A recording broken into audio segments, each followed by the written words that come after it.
자기도 모르게 부인해요. 수제자가 부인하는데 뭐 다른 제자들은 말할 것도 없겠죠. 그때 닭이 3번 웁니다. 네가 닭 우기 전에 나를 3번 부인할 것이라. 그 예수님의 말씀이 떠오르면서 베드로는 심히 통곡하게. 우리의 인생이 이렇게 참 연약합니다. 예수는 그리스도 모든 문제 해결자라고 알고 있지만 눈앞에 보이는 많은 현실 문제와 예수님보다 더 크게 느껴지는 사람의 소리에 나도 모르게 복음을 부인하고 막 예수님을 안 믿는다 이렇게 얘기하진 않죠. 그러나 의지하진 않죠. 기도하진 않죠. 그 능력을 힘입어 담대하게 나가지 않죠. 영적인 세계는 클리어하잖아요. 믿지 않는다는 거는, 믿음이 없다는 것은 믿지 않는 것과 같죠.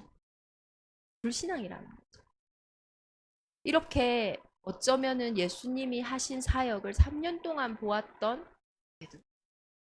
우리는 그래도 귀로만 들었던 복음이고 성경에서 읽었던 말씀인데 주의 은혜로 그리스도라 고백하지만 베드로는 봤거든요.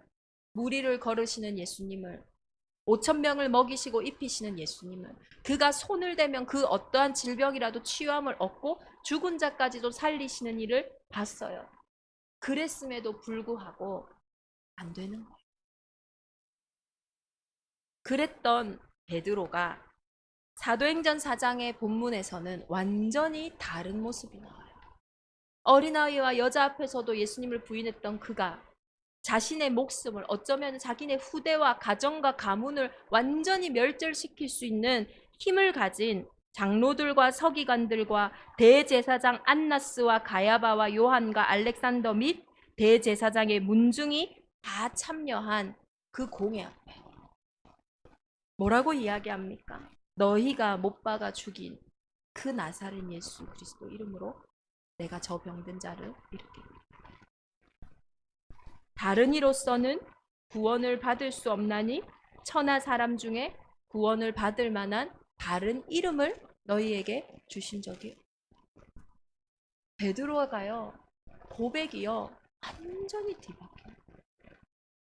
어떻게 이런 일이 있습니까? 오늘 우리가 읽었던 사도행전 1장 3절의 일이 이 사이에 베드로에게 있었던 일이에요. 그가 고난 받으신 후에 또한 그들에게 확실한 많은 증거로 친히 살아계심을 나타내사 40일 동안 그들에게 보이시며 하나님 나라의 일을 말씀하시니. 예수님이 십자가 지시고 예수님을 부인했던 그 베드로가 오늘 마가의 다락방에 모여서는 예수님을 부인하는 수준이 아니야. 공회 앞에 그리스도의 유일성을 얘기하는. 타협해도 돼요. 그냥 예수 이름으로 했어요. 이래도 돼요. 그런데 다른 이로서는 구원받을 수 없나니 천하 인간의 구원 얻을 만한 다른 이름을 주신 적이에요. 이 말은요, 너희들 다 틀렸다 이 말이에요. 오직 그리스도를 이야기하는 거예요. 어떻게 이렇게 그 사람이 변화돼요? 이번 한 주간 우리 맥주 감사 주일을 맞이하여서 온 동네에 하나님의 나라가 임할 배정인만의 온 교회에 이러한 인생의 전환점이 있기를 기도합니다. 연약한 자여도 괜찮아요. 지금 내 모습이 너무나 무능한 자여도 괜찮아요. 베드로에게 특별한 은혜가 임한 것이 아닙니다. 성경은 계속 말하고 있어요. 베드로나 엘리야도 그 능력의 선지자도 너희와 성정이 같은 자니라. 베드로에게 임하셨던 그 일이, 엘리야에게 능력을 주셨던 그 일이 동일하게 지금 우리에게 이루어지고 있는 줄 믿습니다. 이번 한 주간 우리가 하나님 나라의 일을 두고 가장 먼저 확인해야 될 게 뭡니까? 사단 나라의 일이에요. 부모가 아이가 학교를 갈 때 이야기합니다. 차 조심해라. 왜 그렇습니까? 차가 있기 때문이에요. 하나님이 하나님 나라의 일을 40일 동안 말씀하신 이유는 이 땅에 사단 나라의 일이 있기 때문이에요. 세상신 임금 사단이 있기 때문이에요. 우리 온 교회가 하나님 나라를 알기 위해서 사단 나라의 일을, 우리가 어둠의 배경이라는 게 얼마나 무서운 건지 몰라요. 해적선에 탄 사람의 열심은 아무리 열심을 내도 해적선에 탄 사람이에요. 내가 아무리 수고하고 노력할지라도 내 배경이 어둠이라고 성경은 말하고 있기에 아무리 노력해도 어둠은 어둠을 낳고 어둠은 계속 어둠을 낳는 거예요. 그러니 사람이 안 미치겠어요. 그러니 사람이 안 우울하겠어요. 그러니 사람이 다른 생각, 다른 것에 딱 사로잡혀서 남의 것은 절대 들을 수 없는 상태가 안 되겠냐고. 수고하고 노력해도 안 돼. 그렇게 지옥같이 살다가 죽음 이후에는 심판이 있습니다. 없으면 다행인데 분명히 하나님은 말씀하고 계세요. 심판이. 그 심판을 우리가 어떻게 알 수 있습니까? 후대를 통해 알 수 있는. 가정과 가문에 끊임없이 단명하는, 끊임없이 이혼하는, 경제 문제가 끊임없이 오는 그 문제들이요 계속 반복되어지는. 아니 생각을 해보세요. 사람만큼 도구도 쓸 줄 알고 지혜로운 사람이 어디 있어요? 그러면 우리 가족을 보면서 아 우리 가족엔 이런 문제가 있구나 애쓰고 수고하지 않겠어요? 노력하지 않겠어요? 그것을 바꾸려고? 그런데 그 길을요 똑같이 가는. 도대체 이 인생의 많은 사건 사고의 진짜 근본이 뭡니까? 사단 나라의 일을 본다는 것은, 하나님 나라의 일을 본다는 것은 정말로 내 인생의, 내 삶의 근본을, 인생의 근본의 문제를 보지 못하고 나의 근본을 보지 못하게 하여 내 인생 자체를 빼앗는, 그래서 하나님의 영광을 잃어버리게 만드는 그것이 사단 나라의 일입니다. 그래서 오늘 하나님은 하나님 나라의 일을 40일 동안 감람산에서 말씀하십니다. 왜 우리의 인생에 이런 문제가 왔는지, 왜 예수님이 십자가에 죽으시고 다시 살아나야 하는지 그 처음부터 끝까지를요 말씀하시는 거예요. 부활하셔서 제자들 그 앞에서 오늘 이 시간에도 우리에게 말씀하시는 거예요. 우리 인생의 수많은 문제가, 현장의 수많은 문제가 보여지는 것으로부터 온 것이 아니며 내 능과 내 노력으로 해결할 수 있는 문제가 아님을 얘기하고 있는 거예요. 영적인 문제는 절대 내 힘으로, 사람의 힘으로 해결되지 않는 문제예요. 그게 영적인 문제입니다. 예수님이 이 땅에 오셔야 되는 일은 사람이 할 수 있는, 이 땅의 종교와 선행과 열심과 능력이 할 수 있는 그 일을 위해서 오신 게 아니에요. 예수님은 그리스도로 이 땅에 오셨습니다. 예수님이 말씀하시는 거예요. 내가 왜 여자의 후손으로 왔는지 아니에요. 내가 왜 처음부터 약속한 여자의 후손으로 처녀가 잉태하여 아들을 낳으리니 그 이름을 임마누엘이라 하리라. 사람들이 왜 믿기 어려운 그 여자의 후손으로 이 땅에 왔는지 아니에요. 너의 인생의 그 문제는 사람의 힘으로 해결할 수 없는 문제이기 때문이에요. 그래서 내가 곧 길이요 진리요 생명이니 나로 말미암지 않고는 아버지께로 올 자가 없는 거예요. 내가 왜, 나도 안다. 그 십자가를 지는 게 얼마나 수치스럽고 부끄러운 일인지. 유대인의 왕이라고 할 만큼 사람들이 비웃었잖아. 네가 정말 하나님의 아들이면 거기서 내려와 봐라. 야, 오늘 유대인의 왕이 죽는 걸 보자. 사람들이 조롱할 만큼 그렇게 문제와 어려움인데 말씀하시는 거 아니에요. 십자가의 그 사건은 죄의 법에서 생명의 성령의 법으로 우리를 옮기는 최고의 능력의 시간입니다. 우리 인생의 운명사주 팔자를 바꾸는 최고의 시간임을 얘기하십니다.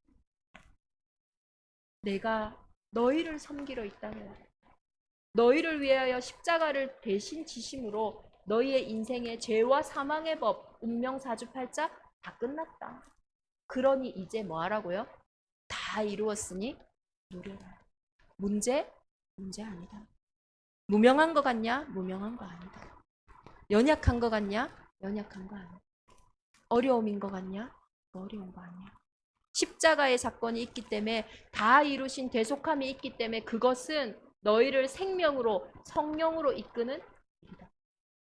그것을요, 하나님 나라의 일을 감람산에서 베드로가 알았기에 그 어떤 곳에서도요, 핍박 같으나 어려움 같으나 위기 같으나 그것이 축복임을 알고 감사함으로 그 속으로 들어갈 수 있었다. 우리 대정임만의 온 교회가 이제는 40일 동안 그들에게 보이시며 하나님 나라의 일을 말씀하신 그 하나님 나라의 축복 속으로 오늘 맥주 감사 주일에 온 교회가 들어가야 될 줄 믿습니다. 왜 수확을 거둔 게 의미가 있습니까? 가나안에 들어갔다라는 거예요. 하나님이 약속하신 그 땅에 구원만 얻는 것이 구원의 축복이 아니에요. 구원받은 하나님의 자녀를 하나님이 이끄셔서 그 인생을 향한, 그 교회를 향한, 그 현장을 향한 약속의 땅 가나안. 지금 우리에겐 어딥니까? 그 땅 끝, 그곳에서 너희가 첫 열매를 거두었다. 근데 이 시작이 어디라고요? 아비월. 구원받은 그날 이후로 새로운 피조물이 되어진 줄 믿습니다.